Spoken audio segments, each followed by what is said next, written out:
Taylor here with Agri Spray Drones, and this is the J150 drone dock, a system designed to automatically refill your tank on your J150 without touching any hose or any chemical, and to transport your J150 from field to field. I'm going to show you guys a detailed walkthrough of how this system works and what you need to use it for your J150. Let's get to it. So the dock consists of multiple different components. What you see right here, this is the dock. The drone lands in this, centers itself in the middle of the dock, and underneath we have the actual refill ports, a port on the drone and a port on the dock itself. That's going to connect into your existing plumbing on your trailer. Basically, it's pretty simple how this thing works. It uses the exact same J150 that you've got. It uses the same software on your J150. All you do is you install the port on the bottom of the drone, and when you're landing, you make sure that your landing gear hits anywhere inside of the slanted cone edge. Once it hits a landing on the inside of that, the drone will automatically slide over into position, lower down, and connect to the port on the bottom of that tank. And then refill is as simple as either hitting a switch or flipping a valve. Now this one here we actually have sub-mounted through the floor, so you can see right here where the dock is mounted is actually about 6 or 7 inches above the bottom of the landing gear. The landing gear is sitting below our feet, below the deck right now. This means two things. First off, the drone itself on the trailer is lower than what it would be if you just had it strapped to the top of the trailer by itself. Meaning going down the road, you're catching less air and you're at lower height overall, since typically the top of the drone is the highest part on your trailer when you're going down the road. The second thing it means is battery swapping is much easier because it lowers the height of the battery from, instead of being up here, now it's down here. So you can pull the battery out and put a new battery in, essentially making the height of the battery that goes into the drone almost the same height as the charger. And with landing in the dock, you can actually put your charger right behind the drone because it's not going to interfere as the props come around. You can have a battery in the charger and your props don't interfere as it take off or landing, meaning you don't even have to carry a battery from your operator station back over to your drone. You just walk over here, grab the battery out, a one-handed job, and a battery back in, while the drone automatically refills itself. Now, transporting the drone in here also makes it much simpler because the drone is locked in. It's not going to go anywhere. It's actually got 5 points of contact. So the landing gear is 1 point of contact, and then each arm actually contacts with the 4 corners of the cone. Now that's better for not just transport, but also landing. As the drone comes down, these arms connect with the sides and the padded edges of the cone while the landing gear connects at the same time. So landing even in windy conditions like this, you're not going to damage your props or damage your arms or be worried about sliding off the trailer. As long as it hits the cone, it will land in the cone. And then transporting down the road, the front edge of our drone dock is actually taller than our LiDAR. So as we're going down the road, our LiDAR is here, the front cone is right here. That means our LiDAR is not catching any wind, catching any debris, any flying objects, any rain.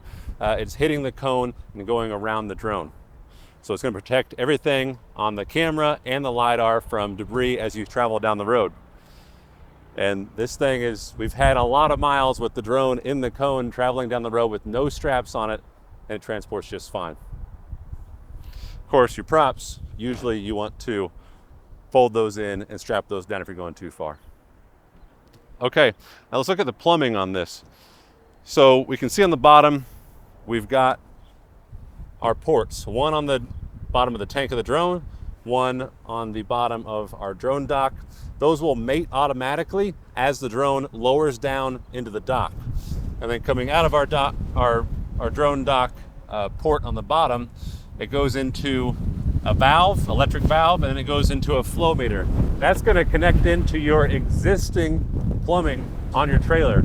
So if you run a pump that that connects to your drone, or refill your drone with, and then also does recirculation.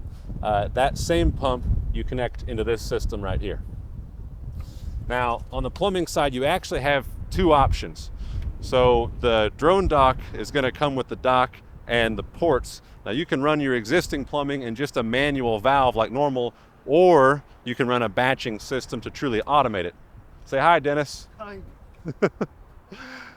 So right here we've got a valve, and this goes to our drone dock. So we can actually use this to do a manual fill without touching any chemical, touching any hose. As soon as that drone lands in the dock, we just flip this valve on and it's starting to fill that drone. So literally as soon as it touches down, we can flip this up and now it's refilling the drone. And then we can watch it from our operator station once we get our battery swapped and come back here, and we can see our level in it, and then we just flip this back down to stop it, and you can take off literally as soon as you close this valve. Now that's the manual side of the refill. The automated side of the refill is a batch controller system just like this.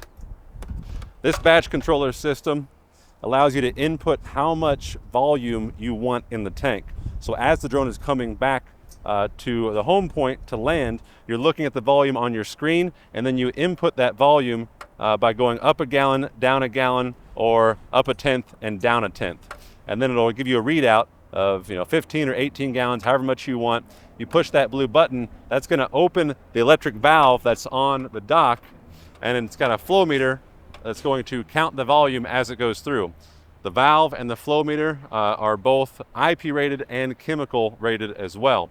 It is a mag meter, so it's going to have a full port, and it's going to be able to count flow up to 40 gallons per minute.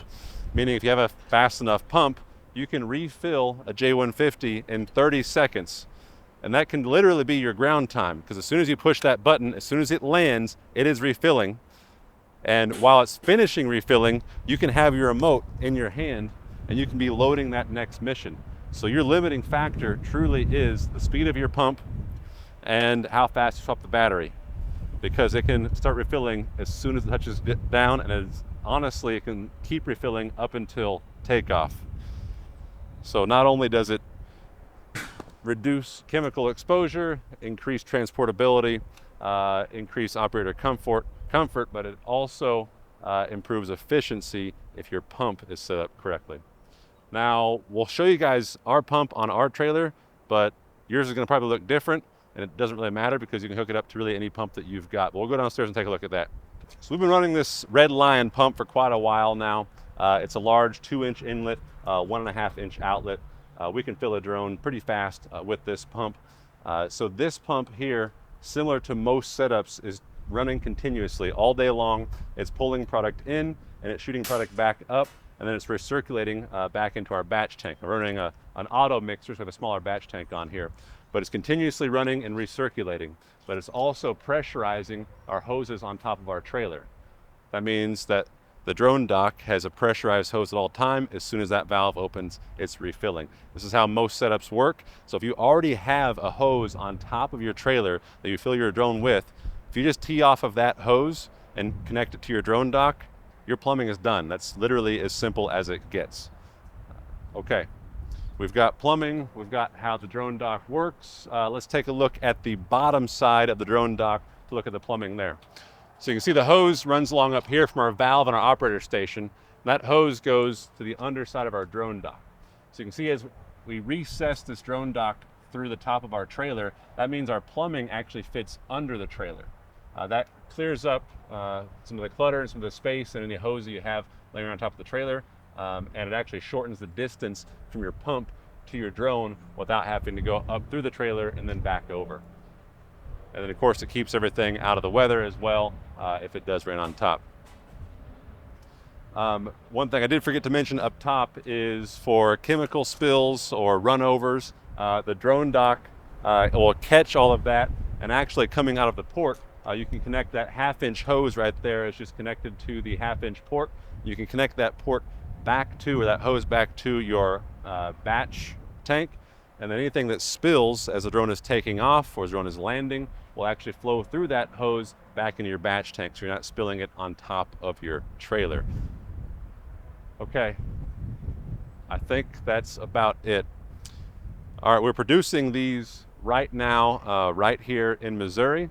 It is a very, very simple setup to put it on any trailer. If you have a drone, a J150, that you land on a trailer, then this will fit on that trailer guaranteed, either sub-mount or mounted on top. It can go either way. If you guys have questions, you want more info, you want to get your own J150 drone dock, reach out to us, let us know. Thanks.